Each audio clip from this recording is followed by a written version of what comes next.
Okay, we are drawing a picture of a dragon, and we're going to try to break it down into some simple lines and shapes as we work. So I'm going to start with almost a whole circle for the head. So I'm going to start over off to the side of the paper, a little bit towards the top, and I'm going to make a circle, but I'm going to leave part of it open for the mouth.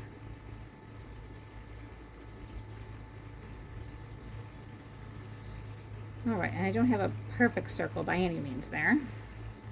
Alright, I'm going to open it up.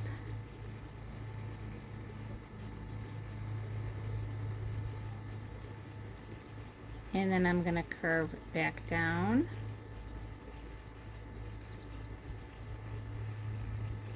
And then I'm just going to connect my two parts in.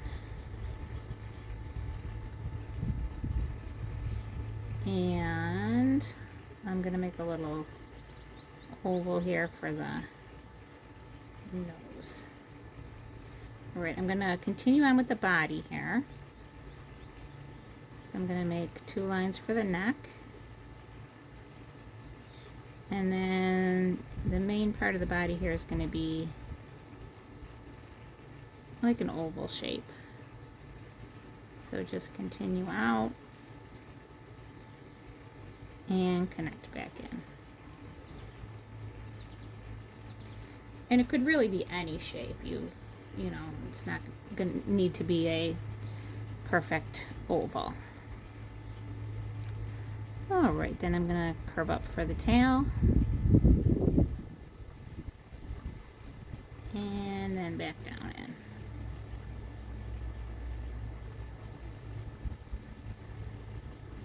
Okay. Got a little bit of a breeze here, so I'm just going to put my pencil on here just to keep things steady. Alright. So I'm going to draw the wings. So I'm going to curve down and then over, and then I do like a little zigzag, so in and out,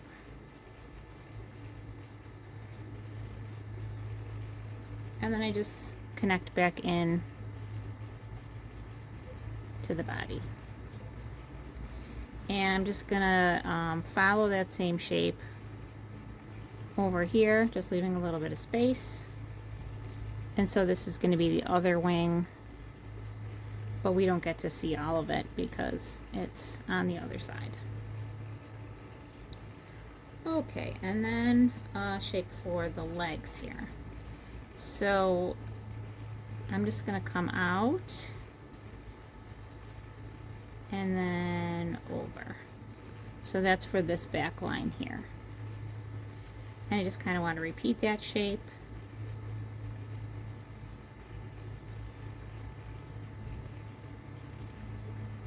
And then I want to do kind of the same thing on the back here. So I could do this front line first or the back line first. It doesn't really matter.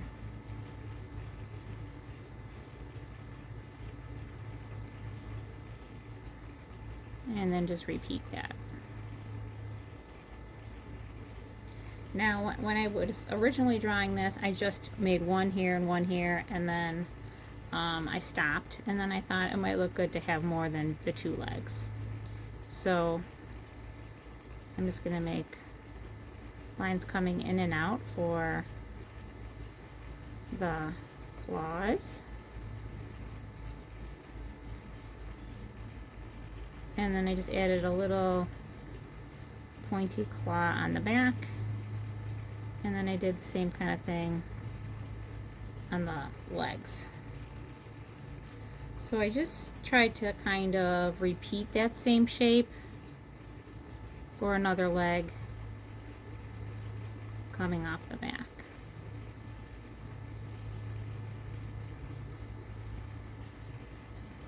And then the claw on this one.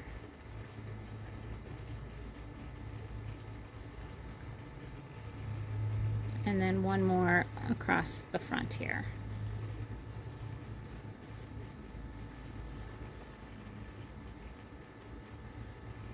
And since I had a lot of space over there, I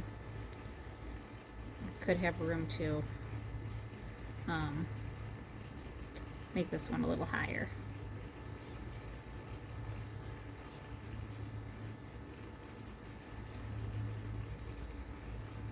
All right. So let's maybe go back up to the face here and give our dragon an eye.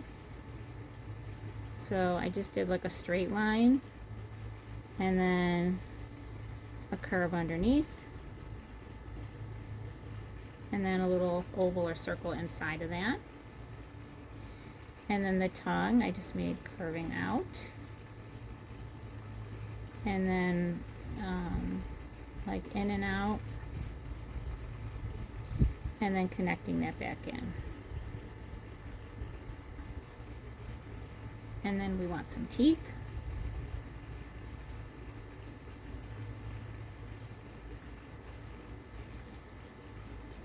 And then I did spikes all along the face and the back. So whatever you have room for, however big you want to make them. Some could be bigger, some could be smaller. You decide what you want.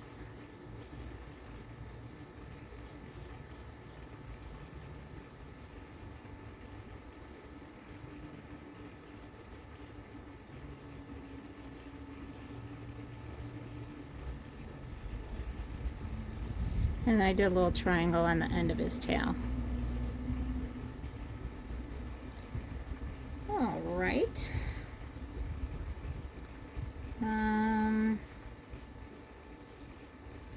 And so here on the neck also, because I had this curve here from the circle, I just decided to repeat a few of those curves here along the neck. And then I had the curve here along the back of the oval for the body. So I just repeated the curves into the tail. I mean, you could go all the way back with curves if you wanted to. It's up to you. And I decided to put scales on the body, so easy way to do the scales is to just do bumps. Bump, bump, bump. And then I just keep repeating that row of bumps all along the back.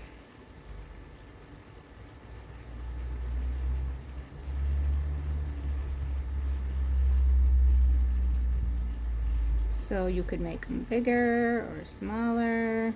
You could spread them out.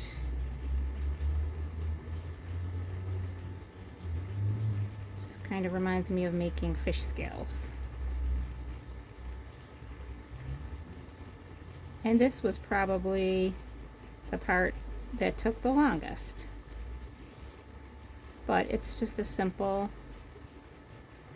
drawing technique of making bumps and curves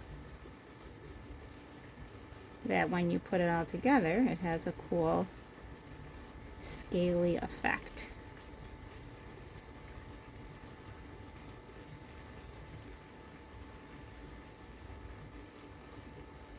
So a fun story to read with this project might be when a dragon moves in. Story about a dragon moving into a sand castle on the beach, and how the dragon causes all kinds of trouble with the family that's spending time at the beach. And maybe an artist's work could be the Papal Palace Avignon by Paul Signac. Just because dragons and castles often go together, and the palace is a good example of a castle. It's a beautiful painting with lots of beautiful colors.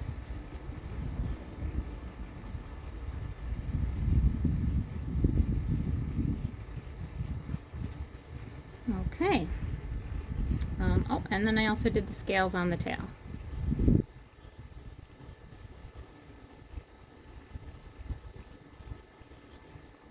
And I did think maybe it would be fun to draw a castle down here in the background, but I had already drawn my my mountains, and I think I was maybe even at the point where I was coloring them in when I came up with that idea, so it was kind of a little too late, I think, to switch.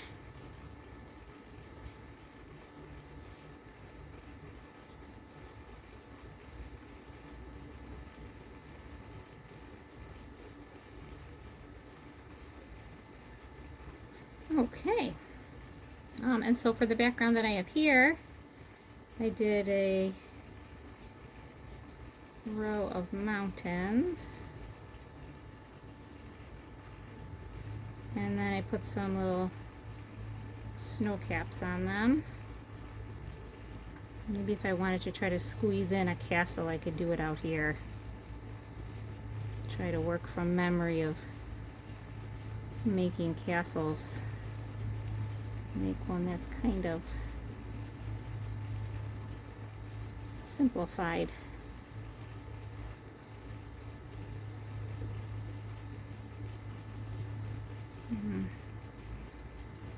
Maybe another.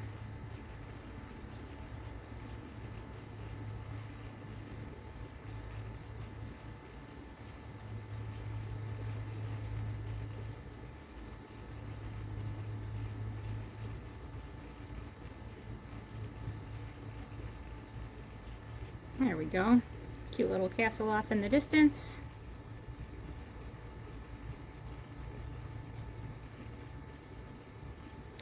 And then some clouds in the sky. And so I colored mine with Twistable Crayons by Crayola. But of course you could use markers or crayons or watercolor paints, tempera cake paints, whatever you have available. So good luck with yours. I hope it turns out just wonderfully for you, and I hope you're having a really great day.